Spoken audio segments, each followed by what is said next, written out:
শাহীন শিক্ষা পরিবার সদা সর্বদাই চেষ্টা করে থাকে শিক্ষার্থীদের শুধুমাত্র পুঁথিগত বিদ্যা নয়, তাদের সামগ্রিক জ্ঞান অর্জনের মাধ্যমে তাদেরকে সর্বোচ্চ মানুষ করার লক্ষ্যে কাজ করে থাকে। আর সে কারণে আমরা এই বার্ষিক পরীক্ষার ফলাফল পুরস্কার বিতরণ অনুষ্ঠানের সাথে তাদেরকে একটু আনন্দমুখর পরিবেশে আজকে এই পিঠা উৎসবের আয়োজন করেছি দুটো কারণে। একটি হচ্ছে তাদের এই ফলাফলের মধ্য দিয়ে তারা পরবর্তী ক্লাসে উন্নীত হবে, এই শাহীন স্কুলের শিক্ষার্থীরা যাতে তারা পুরানো দিনের যে হারিয়ে যাওয়া ঐতিহ্য সেটি ফিরে পেতে পারে এবং তারা যেন সেগুলো দেখে বাবা মা ভাই বোন যারা আসবে সাথে তাদেরকে নিয়ে খাবে এবং বাবা মাকে জিজ্ঞাসা করবে, জাম্মু এটা কি পিঠা, এটা তুমি বানায় খাও না, তখন বাসায় বায়না করবে বানানোর জন্য। এর মাধ্যমে ওই শিক্ষার্থীরা এই যে আমাদের পুরানো দিনের যারা মা খালা ফুবু নানি দাদি যারা বানিয়ে খাওয়াতো, তখন এই পিঠাটা আবার নতুন করে আমাদের এটা সকলের মাঝে ছড়িয়ে পড়বে এবং এটা বেশি বেশি তৈরি করার একটা প্রবণতা তৈরি হবে।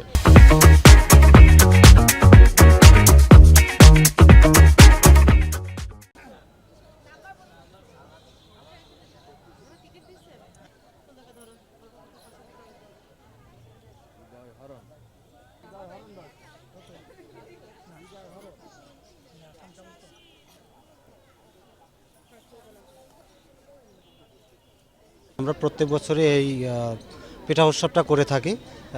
এবারও আপনারা দেখতে পাচ্ছেন আমরা বেশ জাঁকজমকপূর্ণ পিঠা উৎসবের করছি এবং এর পাশাপাশি আমরা কুষ্টিয়া শহরে আমরা কিন্তু এসএফ ফাউন্ডেশন কর্তৃক একটা বৃত্তির প্রোগ্রাম করে থাকি। সেটা এই বছর আমরা 150 জনকে বৃত্তি দিচ্ছি, তৃতীয় চতুর্থ পঞ্চম শ্রেণীর। তার প্রথম পুরস্কার ল্যাপটপ, এরকম বিভিন্ন ধরনের পুরস্কার দিয়ে থাকি। আমরা পড়াশোনার পাশাপাশি আমরা চেষ্টা করি সাংস্কৃতিক এরকম ঐতিহ্য কিছু তুলে ধরতে। আমরা বাচ্চাদেরকে কিন্তু সারা বছরই কোনো প্রোগ্রামের সাথে পড়াশোনার পাশাপাশি অ্যাড করে থাকি, যেমন বার্ষিক ক্রীড়া প্রতিযোগিতা, সুন্দর হাতের লেখা প্রতিযোগিতা, হামনাত, বিশুদ্ধ কোরআন তেলাওয়াত, চিত্রাঙ্কন প্রতিযোগিতা, এরকম আমরা বিভিন্ন প্রোগ্রামের মাধ্যমে বাচ্চাদেরকে আমরা পরিচিত করার চেষ্টা করি।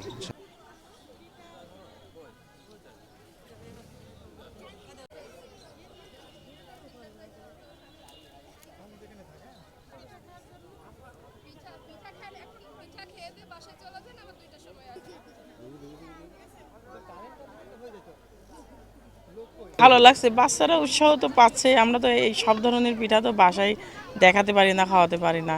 এখানে আসছি বাচ্চারে খাওয়াবো, নিজেও খাচ্ছে, ভালো লাগছে। হ্যাঁ, প্রয়োজন অবশ্যই আছে, কারণ আমরা তো বাসায় আসলে এগুলো তো বাচ্চাদের চেনাতে পারি না, খাওয়াই না সাধারণত। বাচ্চারা এখানে আসলে চিনবে, দেখবে, খাবে কোন পিঠাটার নাম কি।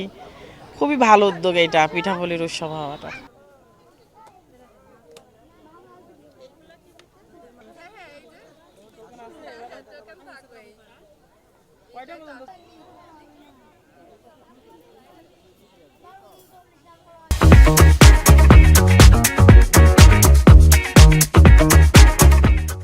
আমরা তো বাসায় এখন ওইভাবে পিঠা তৈরি করা সম্ভব হয় না।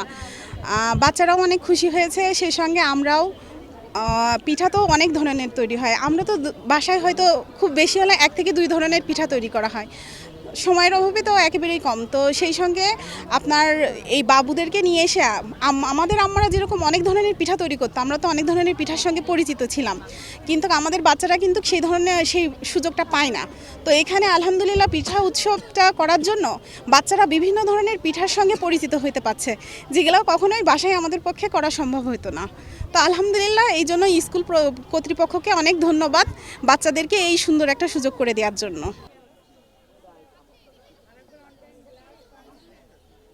এখান থেকে আমরা বিভিন্ন রকম পিঠা খেতে পারি, যেমন ভাপা পিঠা, পুলি পিঠা, চিতই পিঠা, পাকান পিঠা, আরও নানা রকমের পিঠা। বাসায় আমরা যেটা পাচ্ছি না সেটা এখানে এসে ভালোভাবে খেতে পারছি।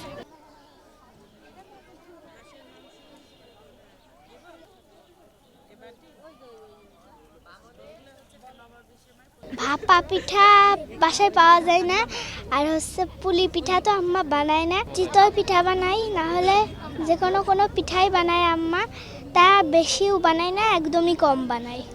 আর পিঠাও খেয়েছি, অনেক মজা।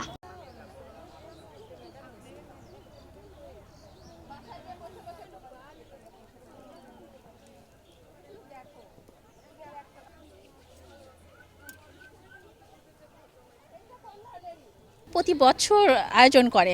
আমরা প্রতি বছরই স্টল নিই, আলহামদুলিল্লাহ এখানে সেলের পরিমাণটাও মাশাল্লাহ যে আমরা যে আশা করি তার থেকে বেশি হয়। আর হরেক রকমের আমরা পিঠা বানাই, যেমন আমার এই স্টলে কিন্তু দেখতে পাচ্ছেন অনেক রকমের পিঠা আছে। তো এছাড়াও আমরা মানে সার্বিক দিক থেকে সহযোগিতা খুবই ভালো পাই। আমার এখানে আছে পায়েস আছে, গোলাপ পিঠা আছে, ঝিনুক পিঠা আছে, তারপরে হচ্ছে চিকেন ফ্রাই আছে, জর্দা আছে, পুডিং আছে, তাছাড়া ভাপা পিঠা আছে, পাকান পিঠা, তারপর পুলি পিঠা, চিতই পিঠা, আলহামদুলিল্লাহ সব রকমের পিঠা আমাদের এখানে পাওয়া যাবে।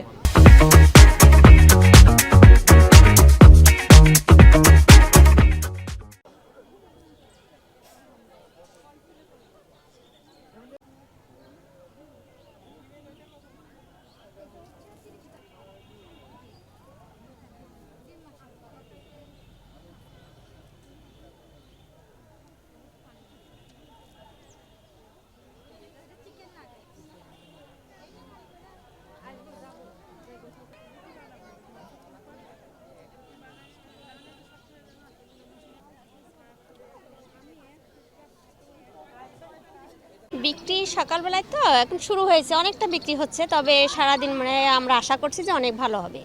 অনেক পিঠা আছে, জর্দা সিমাই পিঠা আছে, পাটিসাপটা আছে, পুলি পিঠা আছে, তারপর হচ্ছে পুডিং আছে, অনেক ধরনের আছে, চিতই পিঠা আছে, পায়েস আছে। আশা করছি যে আমাদের অনেক বিক্রি হবে, প্লাস লাভ হবে। সবাই তো এখন ঘরে ঘরে করতে পারে না, এটা এক জায়গায় থাকলে অনেকে এসে খেতে পারে, দেখে ওদের ভালো লাগে, বাচ্চারাও উৎসাহিত হয় দেখে যে দাদির হাতের পিঠা যেরকম আগে খেত সবাই, সেটা এক জায়গায় এসে পাচ্ছে।